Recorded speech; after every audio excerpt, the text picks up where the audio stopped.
En termes de télémétrie pour le modélisme, les sondes télémétriques sont souvent onéreuses, que ce soit Futaba, Ceti, Multiplex. Les moins chers sont les FrSky. Cependant, pour tous, la qualité de ces sondes n'offre pas toujours la précision voulue. Il existe un logiciel OpenX Sensor qui permet de se fabriquer soi-même les sondes télémétriques pour la marque Futaba, Ceti, Multiplex et FrSky. Ce logiciel se base sur une carte Arduino et on configure, selon ses besoins, ce qu'on veut avoir comme programme chargé dans la carte Arduino. Alors, c'est quoi Arduino? C'est peut-être le premier point à connaître. Si je tape ici l'adresse d'un fournisseur bien connu, je peux trouver chez lui tout le matériel nécessaire. Alors, prenons une carte Arduino.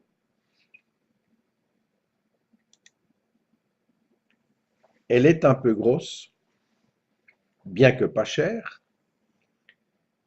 et fournie avec un câble USB blindé. Il existe l'Arduino Mega.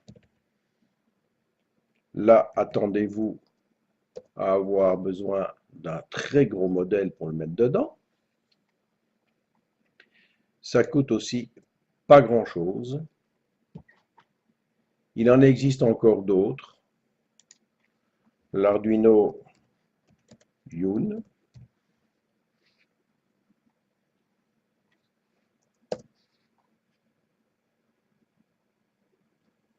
Il est équipé d'une carte SD, etc. Mais ce ne sont pas les gens de cartes Arduino qui intéressent le modélisme. Nous allons donc maintenant voir les cartes Arduino qui nous intéressent. La Nano V3.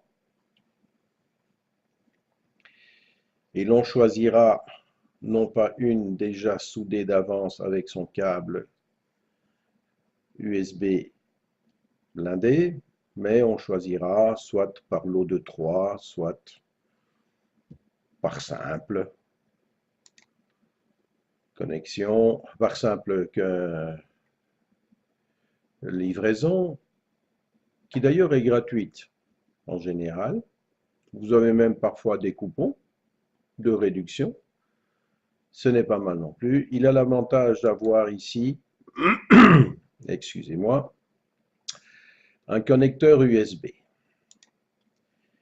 Il y a encore un autre modèle que l'on utilisera beaucoup plus souvent dans le modélisme, le Arduino Pro Mini ATmega 328P. Également livré quasi en vrac,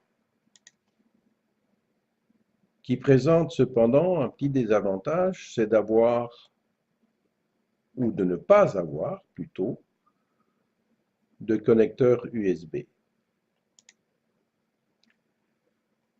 Et ces pins-ci nous serviront plus tard à le programmer.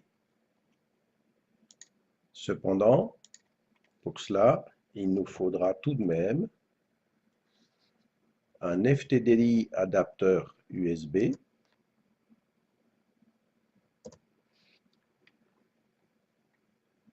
qui lui a une connexion USB et des sorties série. Ici, à cela, il nous faudra rajouter cependant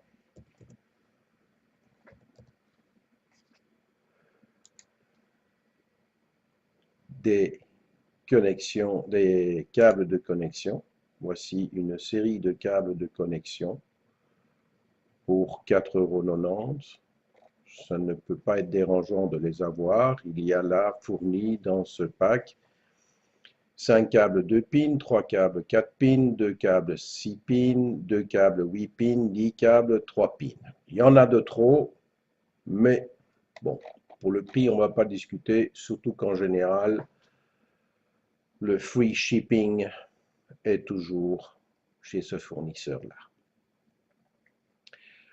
Achetez cela généralement séparément, chacun, car les frais de douane, d'importation, vous n'en aurez pas puisqu'il s'agit de très petits montants. Il faudra également, pour réaliser soi-même un capteur télémétrique, avoir l'IDE Arduino pour pouvoir éditer et également charger la carte Arduino. Donc, sur le site arduino.cc, il suffit d'aller sur Software, d'aller sur Download the Arduino IDE pour le Windows Installer. Vous l'avez également pour Mac. Et alors, vous pouvez contribuer et donner quelques sous à ces personnes-là ou faire simplement un Just Download que j'annule ici. Je l'ai déjà. Puis, il faut aller chercher le pack OpenX Sensor. Il suffit dans Google d'aller chercher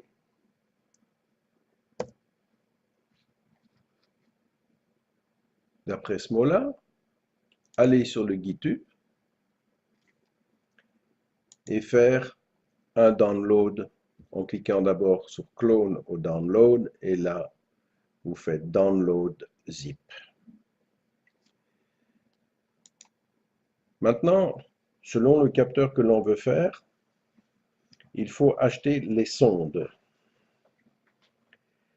Et pour cela, je vais retourner chez un fournisseur bien connu de tout le monde.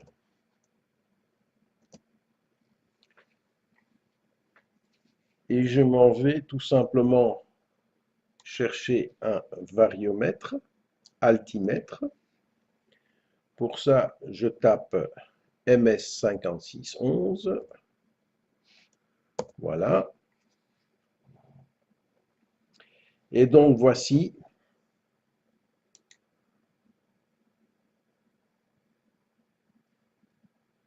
effectivement le GY86.